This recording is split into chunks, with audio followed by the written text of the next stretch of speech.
Welcome back to The Explainer. So today we're tackling something huge. We are taking the single most dreaded conversation starter in the English language and completely flipping it on its head.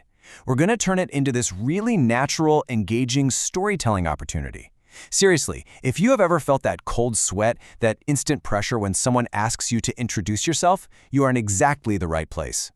Tell me about yourself. Just hearing it kind of makes you tense up, right? Let's just acknowledge the universal panic that sets in with this deceptively simple question.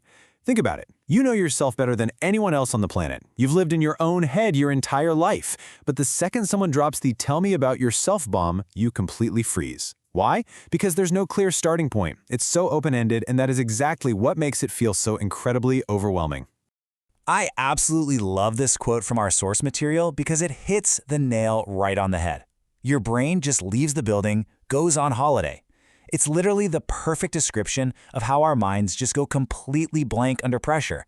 And hey, even native English speakers, even people who talk for a living, experience this exact same thing. It's just a stressful moment where your brain decides to pack its bags and clock out. So what's really going on here? The root of all this panic is feeling self-conscious. When you're self-conscious, your inner critic wakes up. You start rapid-fire questioning yourself. Am I saying too much? Am I boring them? Do I sound arrogant? And, for English learners, you've got this whole extra layer of actively translating your thoughts in real time. You basically end up exhausting yourself because you're trying to figure out what to speak and brutally judge yourself at the exact same time. Okay, so how do we fix it? Here's our game plan for today. We're going to cover the perfect introduction formula, storytelling your background, showing your true personality, highlighting hobbies with passion, sharing your goals confidently, and finally, the confidence balance. Let's get right into it. Section 1. The perfect introduction formula, ditching the script.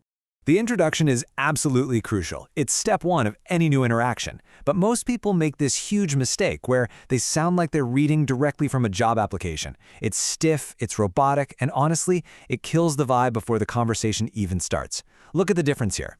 Hello, my name is Jake. I am 32 years old. That's a robotic list of facts. It gives the other person absolutely nothing to work with. Now, contrast that with, hey, I'm Jake. I'm actually from a small town in the north of England. Boom! That is a natural intro. By tossing in that detail about a small town, you immediately give the other person a conversational thread to pull. It invites a follow-up question. It actually gets things moving. So, here is the secret sauce. It's a really simple three-step formula. State your name, give one quick sentence about your background or current life, and then, this is the magic part, add one small human detail. Like, say you grew up in Italy but you've been living abroad. You could say, I'm currently living in London, which means I spend an awful lot of time missing real Italian bread.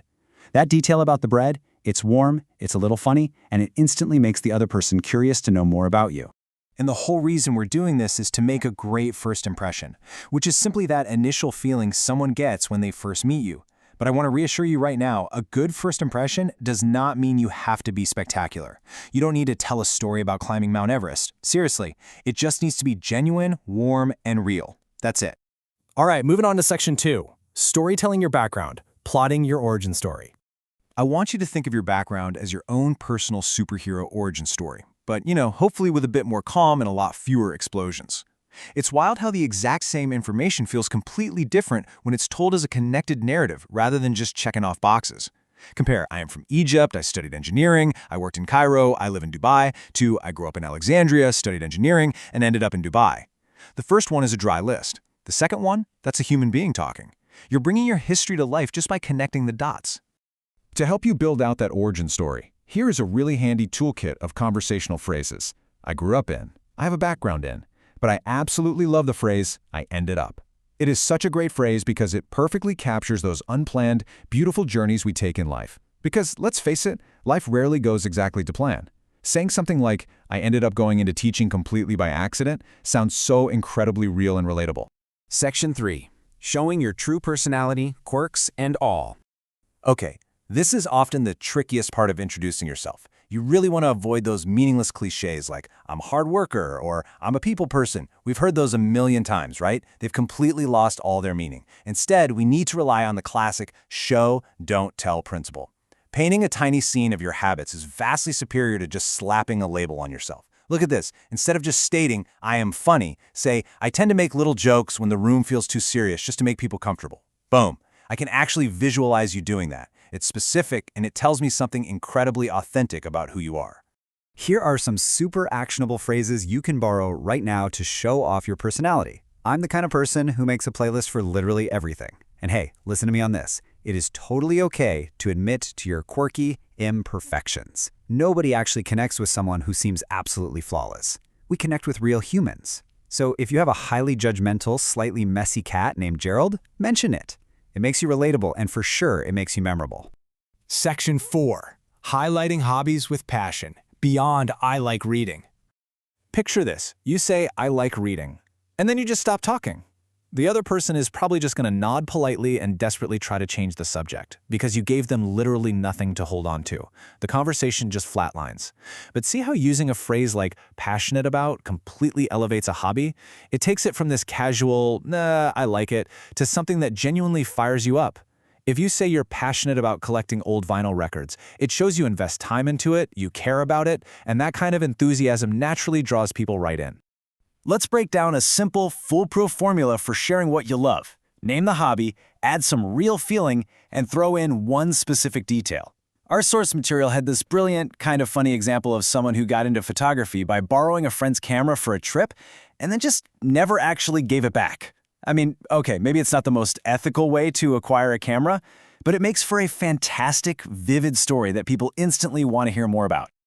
Okay, Section 5. Sharing your goals confidently. The why behind the dream. Now, I know sharing your future goals can make you feel super vulnerable. There's this nagging fear that if you share a big dream and then you don't succeed, people are going to judge you. It's totally normal. Because of that fear, so many of us just keep our goals locked away entirely. But we really need to unpack this idea of putting yourself out there. When you say a goal out loud, you make it real. And even better, you invite dialogue and support from the people you're talking to. You don't have to shout it from the rooftops. You don't have to claim you're going to be a billionaire by next Tuesday. Just sharing one honest sentence is plenty. And to help you do that, here are the exact conversational tools you need to soften those dreams so they don't sound overly aggressive but still sound active. Saying I'm working towards shows real progress. Saying one day softens the dream a bit. But the absolute key here, the golden rule, is connecting your goal to your underlying why. If your goal is to start a podcast, explain that it's because you want to help people feel a little less alone.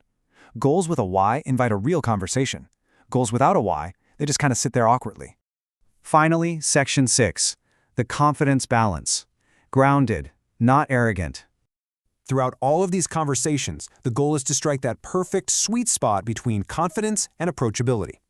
You definitely want to come across as confident, but you obviously don't want to sound so full of yourself that the other person is slowly backing toward the exit. Think about this definition of being humble. Being humble doesn't mean putting yourself down. It doesn't mean hiding the awesome stuff you've done. It just means being grounded. It's the difference between declaring, I'm the absolute best at what I do, versus saying, I'm really proud of what I've built, but I know I still have a lot to learn. A humble person always leaves room for others in the conversation. And I think this beautifully summarizes what true confidence actually looks like. Confidence is not the absence of imperfection, it's continuing despite it.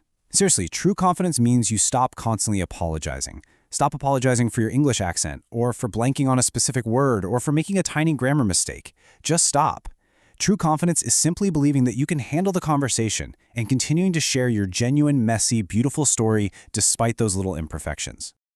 To wrap up this explainer, I have a challenge for you. I want you to put yourself out there in the comments below.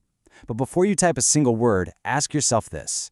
What is the one imperfect, slightly messy, wonderfully human quirk you've been hiding that might actually be your greatest conversational superpower? Own it, keep practicing, and thank you so much for focusing in with me today.